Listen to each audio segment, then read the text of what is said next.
And blessed to be a part of your day. Kevin Miller in the morning, KIDO Talk Radio. Let's go out to Dan Gaynor joining us from the Media Research Center. Dan, good to have you with us, and hello to all the West Coast Gaynors from the East Coast Gaynors. Gaynors. Good morning. Yeah, it makes it sound like there's a lot of us. There sadly aren't, but hopefully they're working on it. Indeed. Certainly a pivotal day today. Your thoughts? Well, I mean, we've just endured, and we're still enduring for a few more hours, the most biased election in modern American history. I mean, if you go back to the founding, yes, there weren't that many press outlets, and they were all blatantly biased. Very similar to today, but we've never had an election where the press so blatantly tried not to put their finger on the scale, but where they climbed on the counter, jumped onto the scale, and jumped up and down to try to move it as much as possible. I mean, imagine Jim Acosta from CNN jumping up and down on a scale. That's what the press is trying to do to this election. Of course, we're seeing that and hearing that, and people blatantly cheering for the Democrats. Well, I mean, press people blatantly cheering. And don't be deceived. This whole nationwide get out the vote thing. I mean, you can't go anywhere. You see it in television shows. You see all sorts of nonprofits promoting it. It is entirely designed to get out Democrat votes. The midterms tend to be low voting, tend to be the people who are most militant on both sides, and that scares the media. So they have basically tried to gin up support to try to take down Trump and his supporters. I mean, imagine the entirety of media almost working against one political party. That's the kind of thing you see in third world countries. And yet here we have it today in America, and it makes you wonder how election night's going to be and how the media is going to portray it. Probably not very objective, Dan. Well, they're certainly not going to be objective tonight. It's just a matter of how badly they'll do it. It depends on the results. They're the most likely result, according to polls, which we can often and should often discount, but the polls are sort of predicting the GOP keeps the Senate and loses the House. That would be in keeping with what always happens in history. I mean, for all that the media tried to affect this result, basically, when you get to a midterm, if you've got one party in charge, they tend to be the party that loses the midterm because then the other side has something tangible to run against. And so the people who are not in power tend to want to be the people in power. They tend to turn out to vote. And given how badly the GOP leadership has run most things on the Hill, particularly House leadership, and how little the House has been willing to vote for things that Donald Trump has supported, it would be no surprise. But still, we are in this position where we're watching the press, all become CNN, and that's not a good thing. Indeed. Let's go to one of your websites from the Media Research Center, newsbusters.org. Let's go over what happened on Saturday Night Live and NBC just again going lower than perhaps even CBS, sir. Yeah, when you have this comedian who looks like some sort of standard hipster doofus with, what frosted hair, and he looks like he can bench press about 12 pounds, and he's out there and he's making fun of the different politicians. And it's interesting because he's got there's one of the other co-anchors there sitting next to him, and they get to would-be Congressman Crenshaw. And for people who don't know, the congressman, he served in the military. He was a Navy SEAL, and he lost an eye, wears an eye patch, and actually had damage to his other eye as well. So one heck of a hero. And as soon as the image comes on, you hear his co-anchor say, "Don't go there." And he makes the joke. He says, well, he looks like a hitman you'd see in a porn movie, which I'm guessing he must watch a lot of such things. I'm not sure. But then he says, yes, I know he lost his eye and fighting for the country, whatever. And he says, whatever again. And you hear his co-host laughing, and he's laughing, and the audience is laughing. And this is I mean, this is a tangible reminder of how much Hollywood hates red America. And they associate the military. It doesn't matter who you are in the military. They associate you in the military with being conservative. Because in their world, nobody ever serves in the military. In their world, to serve in the military is to be some sort of bad person. You know, whether you're Camp Lejeune or Mountain Home or wherever you are, they think you're bad for serving in the military. And so that's what this joke is all about. And, you know, you can tell how clueless the major media are to such things is the reaction from NBC. If this had been a conservative outlet, imagine Fox had done something like this on its signature show and on Saturday night. By Sunday, the pressure from media would have been Fox would have had to apologize and somebody would have been suspended and it would have all gone away. But NBC didn't make it go away because in their world, you don't ever bow to the mob. Don't ever bow to conservatives. Oh, well, we don't care. And so they didn't do it. And you end up with major media.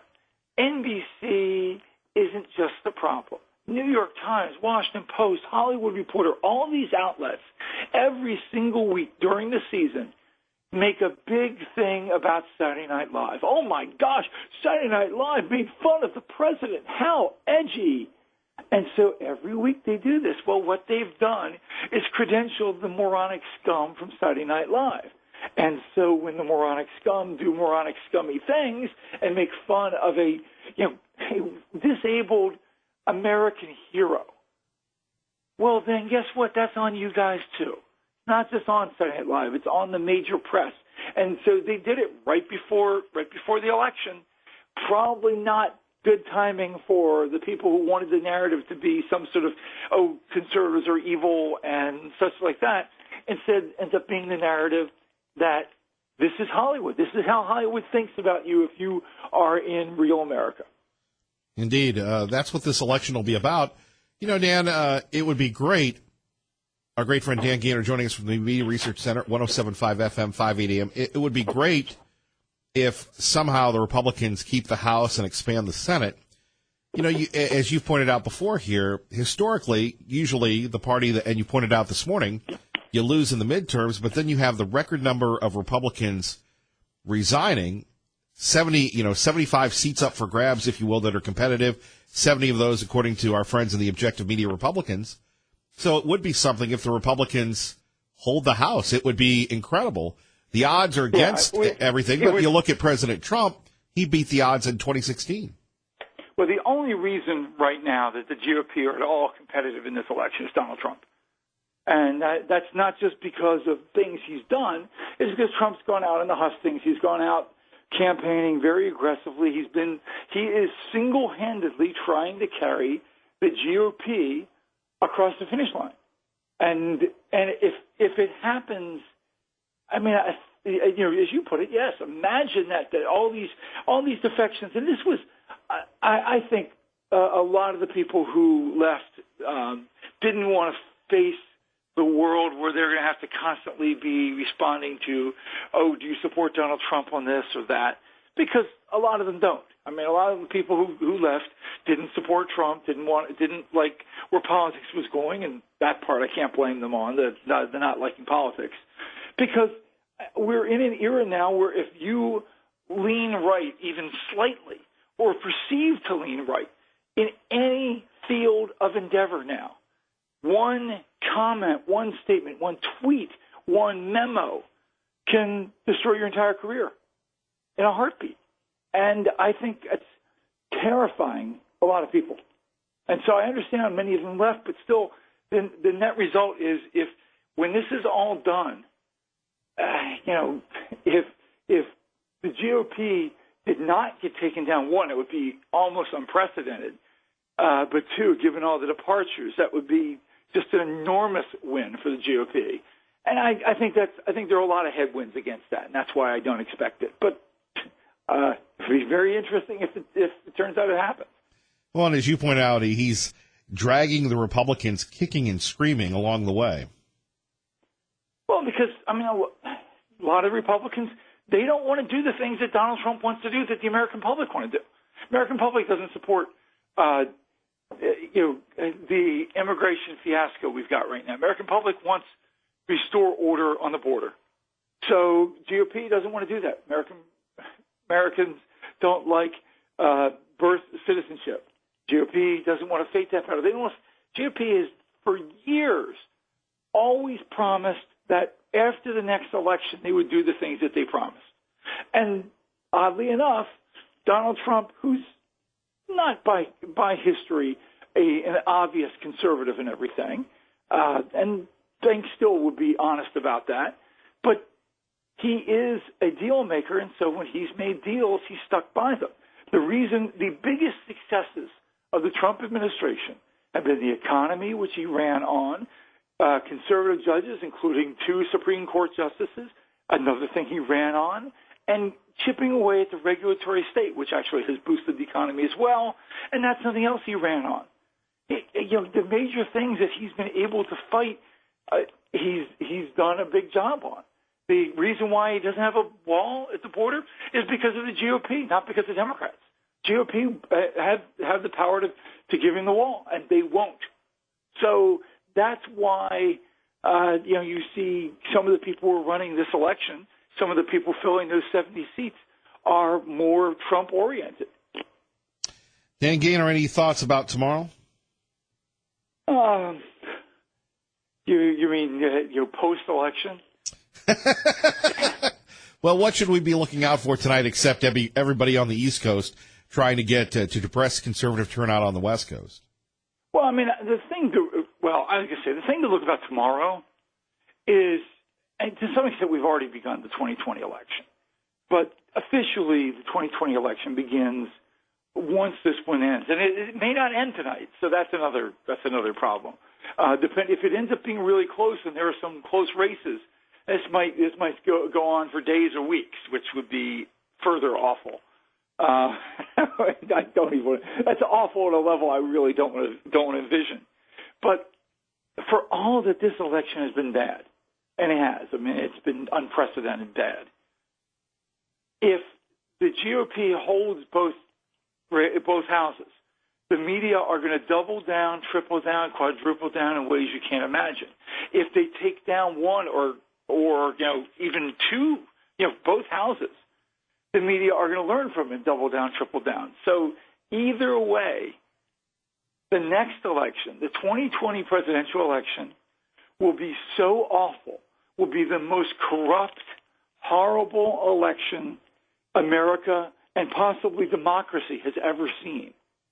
And, that's unfortunately not a real advertisement for the next 2 years. I mean, I think it's going to one of the problems you're running into in D.C., anybody involved in politics is burnt out because the level of 24/7, we used to say everything's 24/7, 365.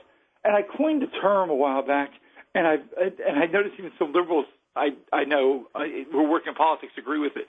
And it's 60/60, 24/7, 365. The news cycle changes sometimes in a second. Somebody posts something, somebody tweets something, somebody says something, especially Donald Trump says something.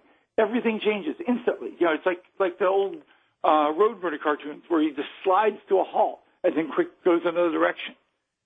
That takes such a toll on the people covering it that they're burnt out.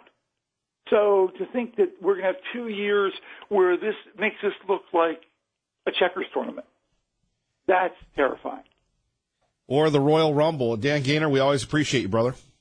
Thanks very much. It's always good to be appreciated. It's always nice to be back in Idaho, even my own private virtual Idaho. And that's the world we live in today. Thank you, Dan. Thanks. Take care.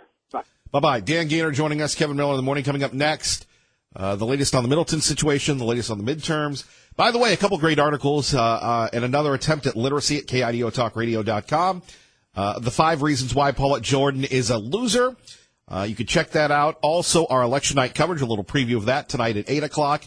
And, we take a look at the Middleton situation, find out how you can help those teachers. All that more at KIDOTalkRadio.com. Kevin Miller, 107.5 FM, 580 AM, KIDO Talk Radio. Blessed to be with you.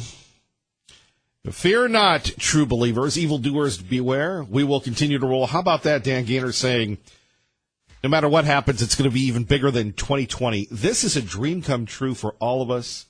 For years here on 107.5 FM, well, maybe not so much on 107.5 FM, but on 580 AM, we have talked about politics mattering, and we see it now, even rivaling that of sports. People are not going to NFL games. People are voting, right? And by the way, let me just say this to people in the news media. Please quit your whining, your crying about receiving hate mail and about not being appreciated. This is the life you chose. You're not victims. Maybe it's time to cover the news objectively, and then you wouldn't get so much listener-viewer disagreement. Before we get to your calls, let's get to traffic and weather together. How's every Gabbard? To your phone calls. It's been a while. We go out to the home of the, I don't know if we call that the Western White House, if you will, Emmett, Idaho. Terry joins us now. Terry, good morning. Good morning, Kevin. Yeah, I've been sitting on the side like so many avid Trump supporters for quite some time, just kind of keeping our mind and knowing we're going to keep supporting the president and so on. But just a different thought on the reason why the red wave is actually going to be a tsunami this time, in my opinion. The Democrats would have had a better chance of taking the House if all those rhinos that left, because Trump undoubtedly told them, if you stay in the game, I'm going to campaign against you so hard, just like he has against all the Democrats. And I think it scared them away. And we've got a lot of folks in there now, new blood that's coming in that are going to support the president. I think that's one reason why there is going to be a red wave. I really think they're going to take the House, and I know they're going to take the Senate. In my mind, I think they've got that rather handily. The other instance that I have is that, they always talk about the midterms and the party in power losing the seats and so on. I think the main reason for that is because usually the president comes in and he's made all kinds of promises, and in the midterms everybody looks and says he's done absolutely nothing he said he was going to do. And so consequently they say, well, we need to throw this bum out, get somebody else in there because he just lied to us the whole time. Well, Trump has done everything that he said he's going to do, except the things he couldn't get done because he had those people in the House that would back him. So all those people that would back him are gone now. Time for them to go. I think so. I think it's actually generated a lot of enthusiasm in the Republican Party and for people to go out and vote because they think, wow, maybe we will get things to change. And they are changing, and it is making a difference. And I think they see that, they feel the difference. I think it's huge. Terry, thank you for listening to KIDO Talk Radio. Have a great day, sir. You too, and don't forget to go out and vote. Well, vote the right way. If you're going to vote the wrong way, don't vote. That's right. The right way. I like that. That's kind of a pun, isn't it? It is. Have a good day. Thank you, Terry. Take care. Liberal Steve joins us now on KIDO Talk Radio with Kevin Miller in the morning. Buenos dias, Idaho. The ball, the ball, the ball. 5 reasons Brad Little will not win. He's a loser, he's a loser, he's a loser, he's a loser, he's a loser. Hey, speaking of loser, did you check out my blog about 5 reasons Paulette Jordan lost, and it's the end of the line for her? Oh, yes, I read it. You could reverse it. You know, there are a lot of people that wanted to get into the traveling Wilburys. And you know something? Butch Otter, Wilbury. Brad Little, Wilbury. Paulette Jordan, no Wilbury. You know, that was a good video, but it was still dumb. It was like the Saturday Night Live skit. Not even close. Not even close. And Gaynor to go off on Saturday Night Live skit. Come on. We got the President of the United States calling John McCain a non-hero. The guy's turning over in his grave right now because he's still president. Come on. It's going to be a giant history-making blue wave in the state of Idaho today. Well, what happens if you're wrong? Then I'm wrong. But that ain't going to happen. You've been wrong before. What if you're wrong? Wouldn't be the first time. Wouldn't be the second. By the way, Terry from State College, Pennsylvania, why does liberal Steve pick losers? He must love the company. Well, I never picked Terry, and he's the biggest loser of all. That's not very nice. Oh, Terry deserves a lot better than that, I know, but he's never going to get it from this guy. You know, you make a lot of statements, but you have never once told us why you believe Paulette Jordan is going to win. She's for the average Idahoan. I mean, look at all the ads she's been running. Brad Little. I mean, she hasn't been running any ads. Hey, Kevin, how many people going down State Street, down 84, down Cherry Lane, down Fairview to work in the morning are throwing a saddle over a horse? That is so old-style BS. I mean, come on. Well, it worked in the primary. And by the way, there's a picture of Paulette Jordan on a horse. Well, yeah, but she's not throwing a saddle over it. Like, come on. Well, she has somebody. Apparently, she has somebody that to do that for her. Yeah, the lieutenant governor. Yeah, I mean, how many vitamins does he have to take to get that thing up in the air? Oh, it's going to be a blue wave. Crush them. And Kevin, you're going to be down there tomorrow. Where's the rubber room? Thank you, Liberal Steve. You're listening to Kevin Miller on KIDO Talk Radio. Good morning, Maggie. Good morning, Kevin. Coming up, your phone calls first. We go to Jeff Manasso. Big night for Jeff. He'll be covering the Claire McCaskill race. Big event throughout the midterms and in the Midwest. Good morning. Hey, good morning, Kevin. So, how do you see this race with Claire McCaskill? It seems every 6 years she's in the fight for her life. It seems.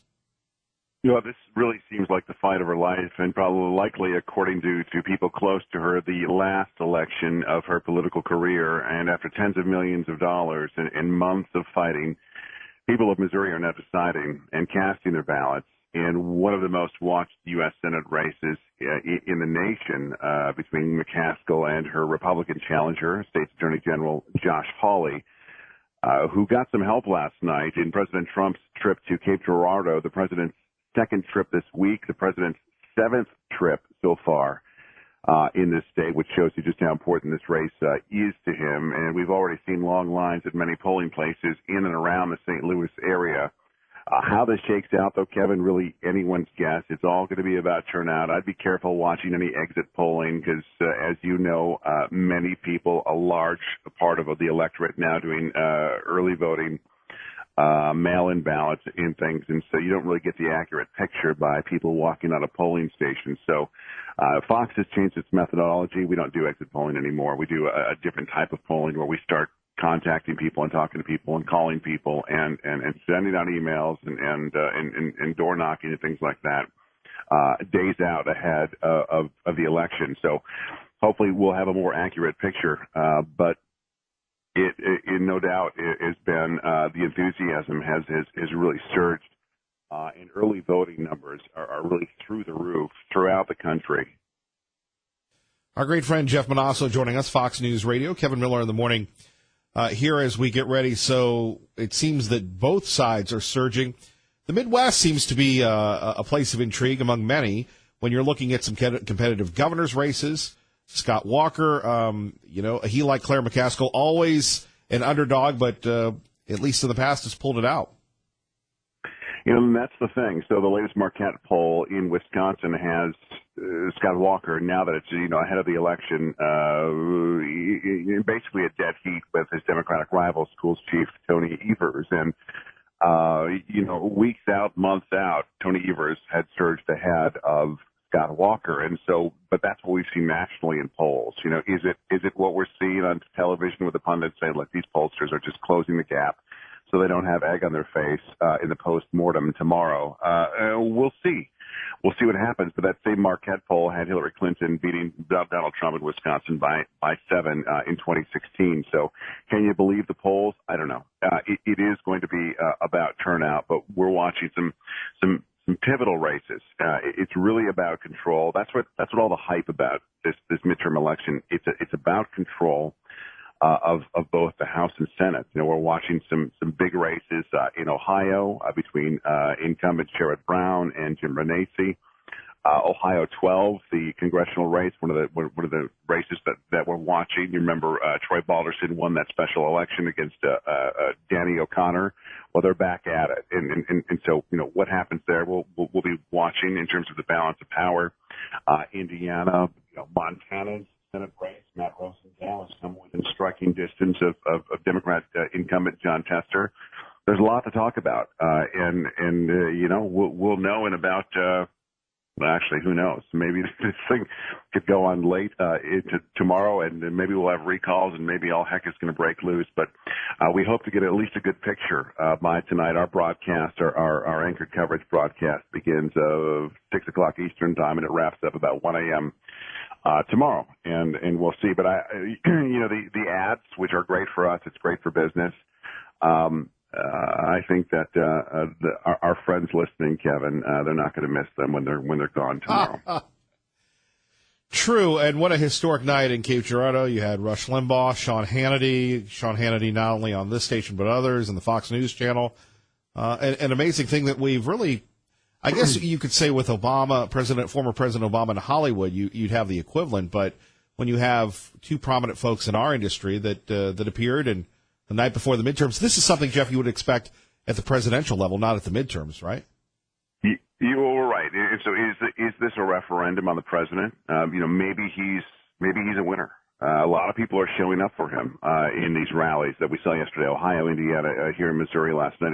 It really felt like a rock concert. You had more people waiting outside. I think it was about 70,000 people that wanted tickets to this event in Cape Girardeau that only filled about 7,000 or so. And so you had many people waiting out in the rain to see this guy touting this booming economy, jobs, tough on immigration stance, to see Rush and others in Rush's hometown of Cape Girardeau. Did it translate into votes? I don't know, but I can tell you this is what we were told in 2016. We were on the campaign trail, and you and I talked about this. We were on the campaign trail with multiple candidates, and then President Trump, and we started then Donald Trump, and we started seeing the crowds, and it was really all walks of life. It was all religions and creeds, and people were showing up, and you were seeing this, and you felt like something was happening. President Trump has said he feels like something is happening during the midterms. We're about to find out. Jeff Monosso on the scene, an early day, late night for you. Thank you, sir. You bet. Our great friend Jeff Monosso joining us. Kevin Miller in the morning, KIDO Talk Radio. Let's get to Max. Thanks for your patience. You're on KIDO Talk Radio. Good morning, Max. Good morning, my friend. It seems like liberal Steve is back up to his tricks again. His attitude has gone back to the old way. Maybe it's time for another verbal beatdown, Steve. Yeah, like a bad penny, you keep turning up. Let me get on to politics. People are talking about a red tsunami, a crimson tide. Oh, absolutely. And it's already happening. Polls are a joke, as 2016 showed us. So don't listen to polls. Get out and vote your conscience, people. Now, if you're a lib, you probably don't have a conscience. So do whatever it is that you do. But get out and vote, people, because this election is... Can you imagine Maxine Waters getting the chair on the Finance Committee? Can you imagine Paulette Jordan in the governor's office? No, you know what? Even if I was like liberal Steve and I ingested huge amounts of controlled substances or knocked back a whole bunch of tall ones, I cannot see Paulette Jordan in any seat of authority. I mean, I can't even see her as a town councilman in a town of one. Look at her. She's not even acting like she wants it. She's not out there really. It's a part-time job for her to campaign. And, Clinton had a part-time job, and she got the absolute crud knocked out of her in the election. No, I can't see that. But and you know what? I'm confused over this proposition, the horse racing thing. I don't really know enough about it. I've already voted. Terry from State College, Pennsylvania says that hands off Liberal Steve. Liberal Steve is my stupid liberal. You need to find your own liberal. Please tell him, sir, I'm the only one of us two that was able to get on the air, slap him around, bounce him off the wall, and send him crawling under his rock for weeks. That means possession being 9/10 of the law. Liberal Steve is mine. All right, Max. Thank you for the call. Kevin Miller in the morning here at KIDO Talk Radio. Very historic night last night. Coming up next, you'll hear Sean Hannity and Donald Trump campaigning for America. Plus, we'll have the latest on the Middleton situation. A lot going on today. Thank you for sticking with us. Don't forget, Miller's Mission starts Monday. We'll be living at the Walmart, Garrity and Franklin. I posted a video last year of just some of the great giving that went on. Our great friend Sandy from Idaho Christian Living Magazine donating so many turkeys, along with Drew and others. You can check that out on our, well, actually, it's on my personal Facebook page. I'll put it on KIDOTalkRadio.com. But we'd ask you to give a turkey, don't be a turkey. And speaking of turkeys, we'll be at the Riverside tonight. Our coverage begins at 8 o'clock. And really, what is the coverage? We're going to be talking to the newsmakers, and tomorrow we'll be taking your calls. Sean Hannity, Donald Trump next on your home for Hannity, KIDO Talk Radio. Thank you, Ray Amaya. Is it the end of the beginning or the beginning of the end? I think we're going to continue to see more and more of these races get competitive, hopefully not here in Idaho, and hopefully, thanks to our friends Lee, Joe, and others, that we can start helping the city of Boise get back to being red, not having this little blue center like we see in Portland, we see in Atlanta, we see in California. And we need to start focusing in on the city of Boise. We'll talk a little bit about that. Last night, the president and Sean Hannity talked about America. He's been with us absolutely from the beginning. And while we're talking about incredible people, let's get it over with, right? So I have a few people that are right out here, and they're very special. They've done an incredible job for us. They've been with us from the beginning also.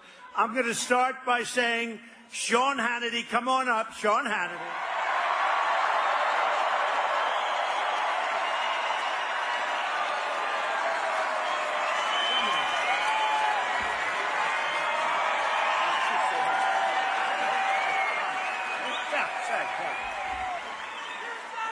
By the way, all those people in the back are fake news.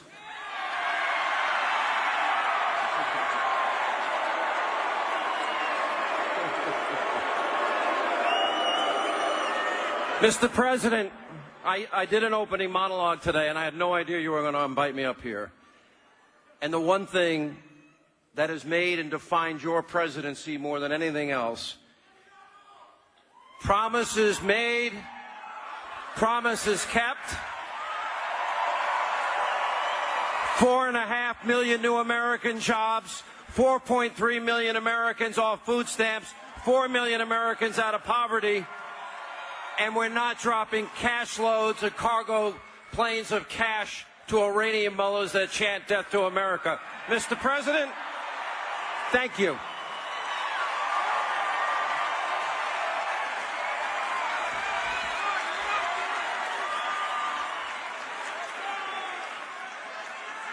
And we don't mean at all to insult. Look at the size of the media back there. That's a lot of people. And you do have, honestly, I see some, you have some fine people back there, but you have some that aren't so fine. But we don't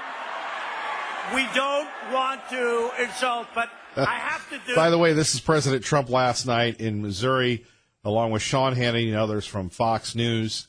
And the president ignoring the media, ignoring everybody else, speaking directly to the people. Have we ever had a politician that so reflects the public that has elected him? More with the president, Sean Hannity. Remember, you're home for Hannity.